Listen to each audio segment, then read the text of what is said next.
This is Carthage, a colony founded by exiles from Tyre, a people who carried the sea in their blood and ambition in their hearts. They were merchants, sailors, explorers. But soon, they would become something much, much more. Over the next 3 centuries, this single city would blossom into a sprawling empire, a titan of the ancient world that would dare to challenge the might of Rome itself. This is the story of that rise, a tale of ruthless ambition, incredible wealth, and the silent sorrows that underpin the foundations of any great power. From its strategic position on the coast of modern-day Tunisia, Carthage began to flex its muscles. It wasn't just a city. It was a thalassocracy, an empire of the sea. Its ships, marvels of ancient engineering, became the masters of the Mediterranean. They sailed west, establishing colonies and trading posts along the North African coast, reaching past the Pillars of Hercules and into the vast Atlantic.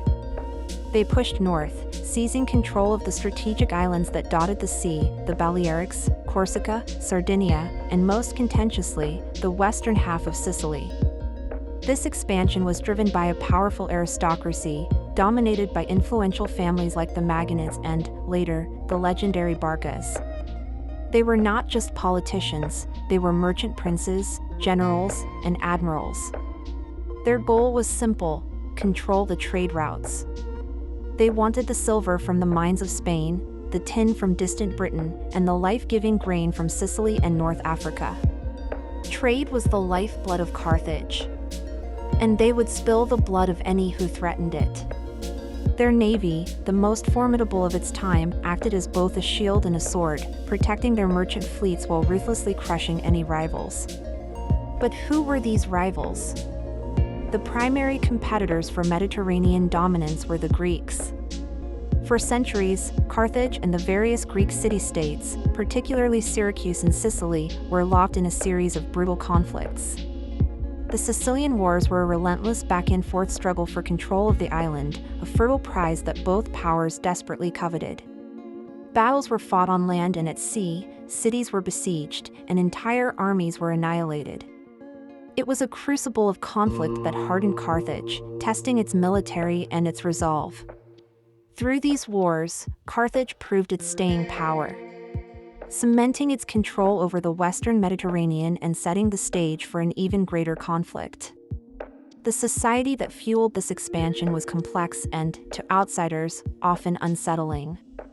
At the top were the wealthy merchant families who formed the oligarchy, governing the city through a council and elected magistrates known as suffetes. Below them was a society built on commerce and maritime skill. However, a darker aspect of their culture often draws focus: their religion. The Carthaginians, or Punics as the Romans called them, worshipped a pantheon of gods inherited from their Phoenician ancestors, chief among them Baal-Hamon and the goddess Tanit. Archaeological evidence, like the discovery of the Tophet, a special cemetery, has led many historians to believe that they practiced child sacrifice, offering their own infants to the gods in times of great crisis. This practice, horrifying to their contemporaries and to us, speaks to a deep-seated desperation and a belief that ultimate success required the ultimate sacrifice. This empire was not built just with ships and swords, but with a unique model of colonization. Unlike the Romans, who often assimilated conquered peoples, the Carthaginians largely maintained a separation between themselves and the native populations they controlled, like the Libyans in Africa and the Iberians in Spain. These groups were subjects, not citizens. They paid tribute, served as mercenaries in Carthaginian armies, but were rarely integrated into Punic society. This created a fragile foundation. While it allowed Carthage to extract immense resources from its territories, it also bred resentment.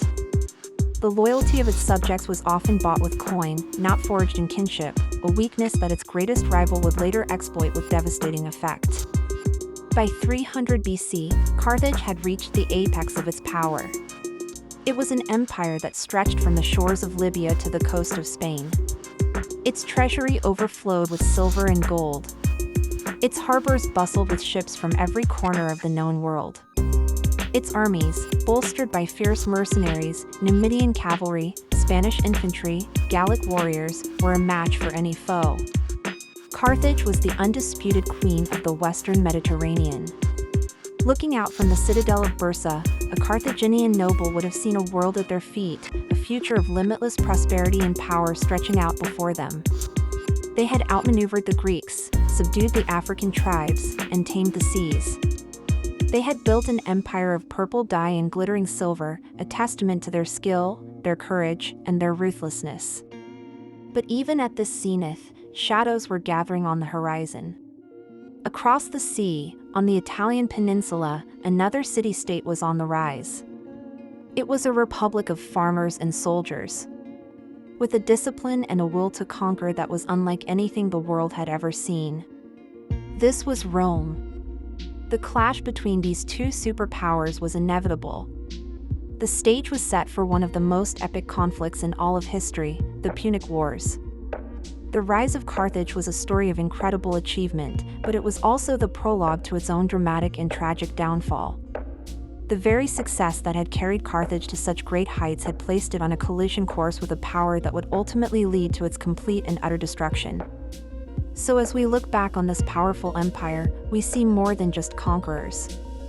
We see a people who, for 3 centuries, shaped the course of history. They were master navigators who charted unknown seas, savvy merchants who built a global trade network, and fierce warriors who held their own against the greatest powers of their day. The story of Carthage's rise is a powerful reminder that history is not just a tale of empires clashing, but of the human ambition, ingenuity, and sacrifice that builds them. Thanks for watching. If you found this journey into the past fascinating, be sure to like this video and subscribe to the channel for more deep dives into the empires that shaped our world. Let us know in the comments what aspect of Carthaginian history you find most compelling. We'll see you next time.